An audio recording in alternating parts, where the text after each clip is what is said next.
Hello dear students, welcome to my science academy. हम पढ़ रहे हैं बीएससी पार्ट थर्ड ईयर की क्वांटम मैकेनिक्स और आज का हमारा टॉपिक है reflection and transmission coefficient. Last lecture में हमने जो विभव सिद्धि की ऊंचाई इज़ ग्रेटर देन v0 के लिए संबंध निकाला था और जो विभव सिद्धि है उसके बारे में पढ़ा था। अगर आपने वो मेरा लेक्चर नहीं देखा तो आप मेरी प्लेलिस्ट पे जाके देख सकते हैं। आज देखते हैं जो परावर्तन और पारगमन गुणांक है यानी कि R व T है, इनके लिए क्या रिलेशन आता है अपने पास। कि जो कोई विभव सिद्धि है उसमें जो परावर्तन गुणांक R वो क्या होता है कि जो परावर्तित धारा आयाम है और आपतित धारा आयाम है उन दोनों का रेशो होता है। या फिर मैं बोल सकता हूँ कि जो परावर्तित कणों की संख्या और परावर्तित प्रथम क्षेत्र में जो कण है उसका वेग अपॉन में आपतित कणों की संख्या इंटू आपतित प्रथम क्षेत्र में जो कण का वेग है उन दोनों का रेशो होता है। इसे यदि मैं B into B star V1 और A into A star V1 से डिनोट कर दूं तो इसे मैं लिख सकता हूँ B के मॉडुलस का स्क्वायर अपॉन में A के मॉडुलस का स्क्वायर। ये दोनों कोफिशिएंट है इक्वेशन 1। प्रथम क्षेत्र में जो परावर्तित एवं आपतित तरंग के आयाम क्रमशः B1 और B और A हैं। अब जैसे पारगमन गुणांक है T, वो होता है परावर्तगमित धारा का आयाम और आपतित धारा का आयाम। इसे हम एक कोफिशिएंट और C एंड C स्टार से डिनोट कर रहे हैं। V2 अपॉन में C into C star V1 equation 2 देते हैं। अब हमें जो गुणांक A, B, C इनके वैल्यूज़ कैलकुलेट करनी है, जो इनके वेग V1 और V2 के आधार पे हम निर्धारित कर सकते हैं। और तरंग फलन की सांतता प्रतिबंध के आधार पर जो दोनों क्षेत्रों की सीमा x=0 पर जो संबंधित फलन है और उनकी प्रवणताओं के मान क्या होने चाहिए, समान होने चाहिए। तो सबसे पहले इसमें हम कंडीशन ले रहे हैं कि x=0 पर जो अवस्था फलन है तरंग का ψ1 = ψ11 होना चाहिए तथा x=0 पे इसका हम डिफ्रेंशिएट करेंगे x के रेफरेंस में डेल ψ1 अपॉन में dx = डेल ψ11 अपॉन में dx। इक्वेशन 3 आ जाती है। अब इनके लिए जो हम दो प्रतिबंध ψ1 और ψ11 लास्ट लेक्चर में निकाल चुके हैं, तो ये इक्वेशन 1 A और B दे लेते हैं। इनमें हम इन प्रतिबंधों का यूज करते हैं यानी कि ψ1 और ψ11 को कंपेयर करते हैं और x=0 वैल्यू रखते हैं। तो ये आता है A(E1) ik1 x की जगह 0 plus b exponential e⁻ ik1 0 = c e exponential ik2 0।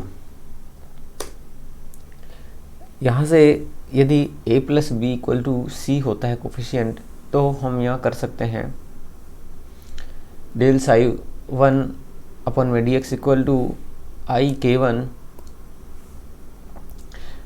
a exponential ik1x, यानी कि जो ψ1 था उसका हम x के रेफरेंस में जब डिफ्रेंशिएट करेंगे तो ये जो कोफिशिएंट है, ये गुणांक है, ये गुणांक के रूप में आगे आ जाएगा उकलन में।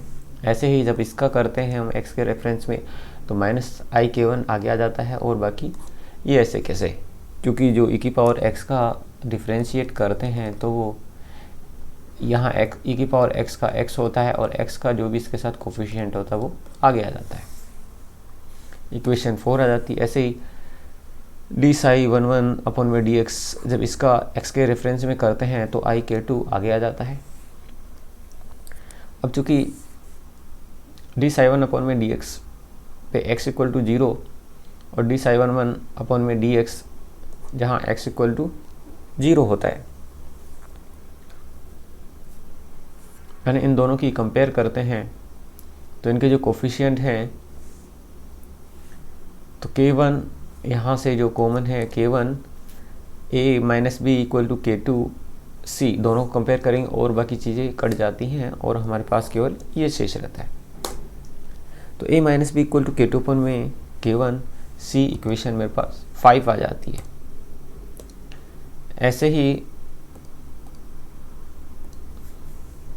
हम इक्वेशन 4 व 5 का यूज़ करें इसमें, तो हमारे पास ए की वैल्यू आ जाती है ए इक्वल टू 1 प्लस K2 अपन में K1C1/C2, इक्वेशन 5 आ जाती है। ऐसे ही बी के लिए आ जाती है 1 माइनस K2 अपन में K1, क्योंकि जो ए माइनस बी की वैल्यू है वो ये होती है। तो 1 माइनस K2 अपन में K1 इंटू C1/2, इक्वेशन 7 आ जाती है। अब यदि मैं जो गुणांक C1 और B1 के मान है उसको A से कंपेयर करूं, तो C इक्वल टू आ जाता है 2K1 अपॉन में K1 plus K2 into A, equation 8 आ जाती है। अब यदि मैं इक्वेशन 7 और 8 को कंपेयर करूं, तो यहाँ जो B वाली इक्वेशन है 7, उसमें हम C की वैल्यू पुट कर सकते हैं। तो B के रूप में इक्वेशन बनेगी मेरे पास K1 माइनस K2 अपन में K1 C1/2 है, तो C की वैल्यू रखेंगे यहाँ, तो ये हो जाएगा K1A अपन में K1 प्लस K2। तो यहाँ K1 से K1 कैंसिल आउट हो जाएगा, तो यहाँ मेरे पास बचता है K1 माइनस K2 अपन में K1 plus K2 into A, equation 9 आ जाती है।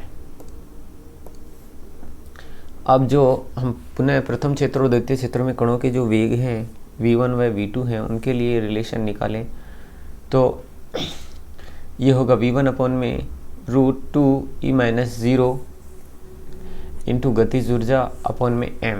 ऐसे ही जो दूसरा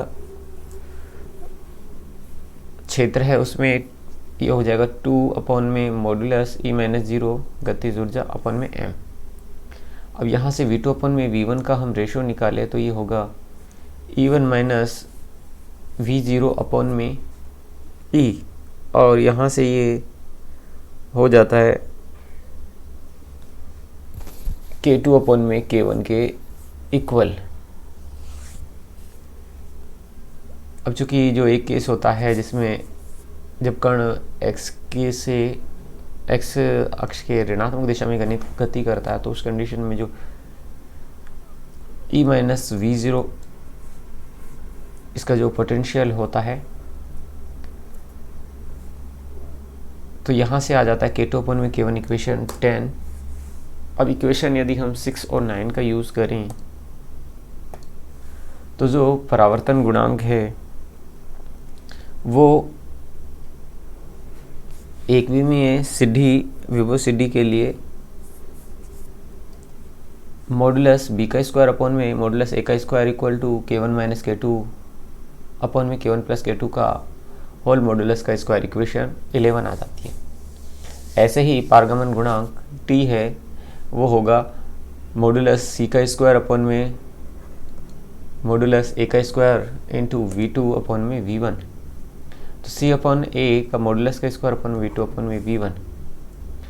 अब यहाँ हम पारगमन गुणांक की भी कंपेयर कर सकते हैं, तो ये होगा t equal to c upon में a के मॉडुलस का स्क्वायर इंटू v2 अपॉन में v1। तो चूंकि v2 अपॉन में v1 के लिए रेशो अपने पास आ रहा है अलग से, तो ये होगा 2K1 अपॉन में K1 प्लस K2 मॉडुलस का होल स्क्वायर इंटू K2 अपन में K1। अब यहाँ से जब वर्क करेंगे तो ये होगा 4K1 इंटू K2 और K1 प्लस K2 का होल स्क्वायर, और चूंकि एक K स्क्वायर होगा तो एक K1 से K1 कट जाएगा। और जो विभव सीधी में इससे कंक्लूजन क्या निकलता है कि जो विभव सीधी में जब ऊर्जा E is greater than V0 है, तो x इक्वल टू 0 कंडीशन पे जो हमारा अपरावर्तन गुणांक है वो 0 के इक्वल नहीं होता, तथा पारगमन गुणांक है वो 1 से कम होता है। यानी कि जो E is greater than V0 वाली कंडीशन होती है, इसमें परावर्तन पारगमन गुणांक दोनों प्राप्त होते हैं, और जिनका मान K1 व K2 यानी कि जो ऊर्जा E है और विभव CD की ऊंचाई V0 के जो सापेक्षिक मान होते हैं उन पर निर्भर करता है। अब जो चिरसम्मत यांत्रिकी है उसमें इज ग्रेटर देन V0 की स्थिति में V1CD में पारगमन गुणांक या पारगमन प्रायिकता 1 होनी चाहिए तथा परावर्तन गुणांक या प्रायिकता का मान 0 होना चाहिए। Thanks for watching.